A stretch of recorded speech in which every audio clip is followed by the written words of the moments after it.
It's time to discuss if you should see Thor Love and Thunder. But before we do that, 3 quick bits of housekeeping. Number one, if you are looking for a short review, be sure to check out my 60-second review. It'll get you on your way pretty quick. Number two, this video is spoiler free, so some of my review will come off as vague. Number three, be sure to like and subscribe. The short review is, if you liked Thor Ragnarok, you'll probably enjoy this movie. On a hate it, like it, love it scale, I can say that I liked it. Let's talk about what I enjoyed first. So, I consider Thor to be one of the more interesting characters in the MCU. There is a strong argument to be made that he has had the most character development, and as far as the tonality of the movies, the largest shift. In order to understand Thor Love and Thunder, we have to understand where Thor has come from. In the first installment, we got this almost Shakespearean family tale of betrayal where Thor had to learn to set his pride, wants, and desires and put others before himself. In Dark World, which still holds the title of being the weakest of the Thor movies in my opinion, Thor reconnects with Loki, and the studio was like, you know what people want? Darker superhero movies. Then in Ragnarok, Taika Waititi arrived to direct, and man, was that a great time. Not only does Chris Hemsworth show off his great comedic chops, but Thor has to deal with the death of his father and destruction of his hammer. But he has to learn to embrace leadership and put trust in Loki again. In Infinity War and Endgame, Thor encounters even more loss and more failure on his part to save the ones he loved.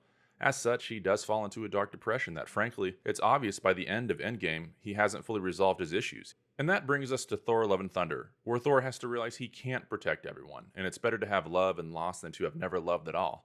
What I love most about the movie are the comedic chops of Chris Hemsworth and Taika Waititi as Korg. At times it is a bit much and can feel like a parody, but the movie counteracts this by not having any one bit overstay its welcome.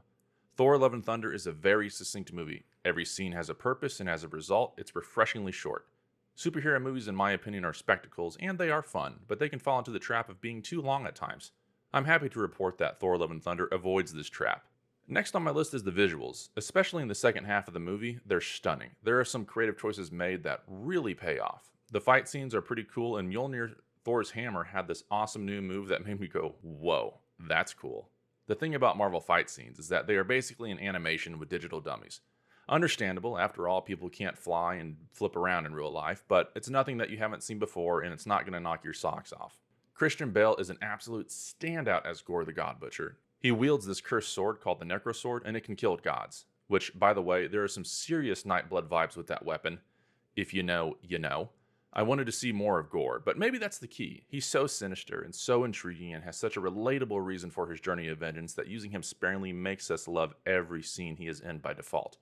Superhero movies are very often only as good as their villain, and Gorr is a very intriguing villain. Natalie Portman as the Mighty Thor I thought was pretty cool. I can't say I love it as a storyline, but it does make for an interesting dynamic between Thor and Dr. Jane Foster. But, and this is more of a marketing thing, and I'm sure it was discussed at the highest levels of Marvel Studios, I kind of wish we didn't know about Dr. Jane Foster possessing the power of Thor prior to the movie coming out. It definitely would have made for a more jaw-dropping introduction.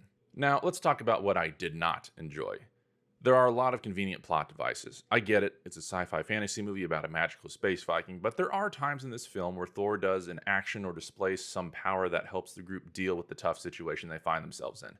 And it made me leave the theater thinking, man, that would have been helpful in Infinity War. Most people won't care about this issue, but it did bother me. The other thing that I didn't enjoy was how much of a dummy they made Thor. It's like they leaned so heavily into the comedic chops of Chris Hemsworth that they thought, hey, it's okay if he's a buffoon. But there is a balance to be managed between being funny and being portrayed as an idiot. Unfortunately, Thor Love and Thunder doesn't handle this balance nearly as well as Thor Ragnarok. Well, that's my review. Comment below what you thought of Thor Love and Thunder. Be sure to like, subscribe, and have a great day.